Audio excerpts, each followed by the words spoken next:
वो नहीं आ रहा नजर।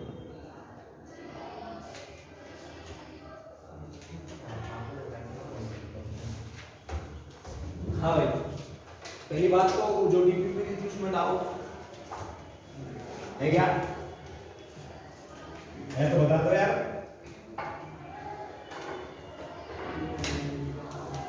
सिंपल माइक्रोस्कोप है क्या? देखो क्या था, मैं तुम्हें थोड़ा बता देता हूँ एक बार। D by U, I think ये था ना, मैग्नीफाइंग पावर है ना। मैग्नीफाइंग पावर और मैग्निफिकेशन अलग अलग चीज होती है, ये बात ध्यान रखना।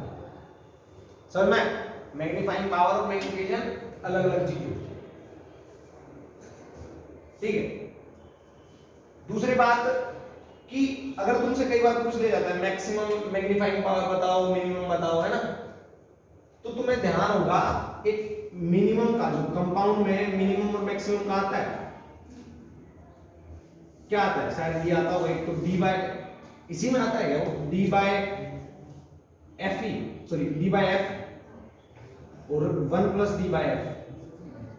किसका फॉर्मूला है, किसकी मैग्नीफाइंग पावर का? कंपाउंड है, सिंपल।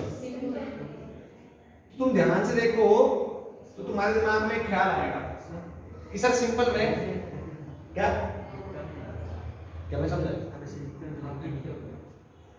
इधर से दिखता है तो तुम उधर एक बैठ गए, पूरी नींद दिला में तो उधर ही बैठती है। मैं खूब बोल लिया पर भाई साहब हिल जाए। देखो ध्यान से, ये मिनिमम है और ये मैक्सिमम है। अगर तुम्हारे दिमाग में ख्याल आया, तुम्हारी इमेजिनेशन अच्छी, तो मैं तुम्हें एक बात बताऊंगा कि मिनिमम और मैक्सिमम में एक का डिफरेंस होता है। एक 4 होगा तो दूसरा 5, एक 6 होगा तो दूसरा। समझ में आया? ये चीजें फील लेने वाली, मैं तुमको बता देता हूँ, बाद में तुम्हें समझ में नहीं आया। कई बार क्या होता है कि हमारे दिमाग में मैक्सिमम और मिनिमम के कोरस्पॉन्डिंग, ये तो जनरल फॉर्मूला था। अब मिनिमम मैग्नीफाइंग पावर में क्या होगा, यहाँ पे एफ ही आ जाएगा, यू की जगह क्या आ जाएगा, डी बाई यू की जगह क्या है, यू की जगह एफ आ जाएगा, है ना। और मिनिमम के कोरस्पॉन्डिंग क्या आ सकता है, सॉरी मिनिमम मैग्नीफाइंग पावर के कोरस्पॉन्डिंग ये क्या आ जाएगा, एफ। समझ में? और मैक्सिमम मैग्नीफाइंग पावर के कोरस्पॉन्डिंग कोई भी वैल्यू जिसके कोरस्पॉन्डिंग डी क्या होगा, डी के बराबर। समझ में? तो सिंपल सी बात है, मैं इसको ये भी लिख सकता हूं, जैसे तुम्हारे फॉर्मूले में भी कहीं पे आया हुआ डी बाई यू मैक्स, जहां तक आप देख सको। यू मैक्स कितना कर सकते हो, फोकल लेंथ से ज्यादा तो कर नहीं सकते, है ना। तो ये आप क्या लिख दोगे, D by you max, that is what magnifying power minimum. समझ में? और magnifying power maximum D by you minimum. You minimum कितना होता है कि उससे करीब ज्यादा लाने के बाद भी दिखाई, ये वो मिनिमम है, उसके कोरस्पॉन्डिंग डी क्या है, डी के बराबर। समझ में आया क्या? तो कई बार फॉर्मूले में ऐसे भी पुट किया गया है, तो उसको देख के घबराना नहीं कि सर एग्जैक्टली ये क्या है, क्या है, कुछ नहीं है भाई। वहां पे वो डी की फॉर्म में लिख रखा है, यहाँ पे यू की फॉर्म में लिख दिया, वहां पे ये एग्जैक्टली यही है, बस यहाँ पे यू को किसकी फॉर्म में लिखा है, डी और एफ की फॉर्म में, और यहाँ पे यू को किसकी फॉर्म में लिखा है, यू की फॉर्म में। अरे ये भी तो तुमने निकाला था, 1 बाई यू की वैल्यू पुट की थी, तो यू की वैल्यू पुट की थी, यानी यू को किसके फॉर्म में पुट किया, डी और वहां पे यू को यू की फॉर्म में है, तो एक ही चीज। तो ये मिनिमम मैक्सिमम एक ही बात है, ये इसके साथ रिलेट करता है और ये इसके साथ, ठीक है ना। अब तीसरी बात आती है, तीसरी बात ये आती है कि सर हमारे पास आपने बोला था एल क्या होता है, एल होता है वी नोट प्लस यू, है ना, V O plus U, objective power की वजह से जो इमेज बनी है उसकी दूरी प्लस यू, है ना। सर मैं अब मैक्स, तो कई बार क्या माना जाता है कि सर क्या होता है, जैसे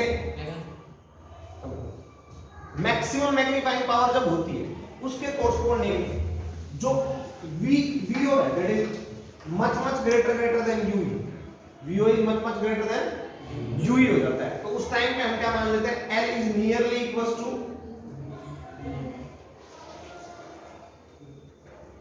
समझ में आया, समझ में आया क्या? तो उसको मॉडिफाई भी कर देते हैं। अब कई बच्चे सोचते सर ये कहां से आया, ये अजम्पशन होते हैं, ये अजम्पशन होते हैं, ठीक है। जैसे तुम्हारा फॉर्मूला क्या था कंपाउंड का, जितना मेरे को याद है VO बाय UO और D बाय UE, जनरल यही था ना, है ना। फिर उसके बाद तुमने क्या किया होगा, मैक्सिमम मैग्नीफाइंग पावर के मिनिमम के कोरस्पॉन्डिंग क्या किया होगा, मिनिमम के कोरस्पॉन्डिंग बताओ, ये तो जनरल है। मिनिमम के कोरस्पॉन्डिंग क्या किया था, VO बाय UE और D बाय FE, ऐसा क्या होगा ना, VO by UO sorry D by FE, है ना सर, मैं पक्का, हाँ। और मैक्सिमम के कोरस्पॉन्डिंग क्या क्या होगा बताओ, VO by UO 1 plus D by FE, ठीक है। तो VO नियरली इक्वल टू किसके बराबर भी लिख सकते हैं, L के बराबर लिख सकते हैं ना। तो घबराना, समझ में आया ना, ठीक है।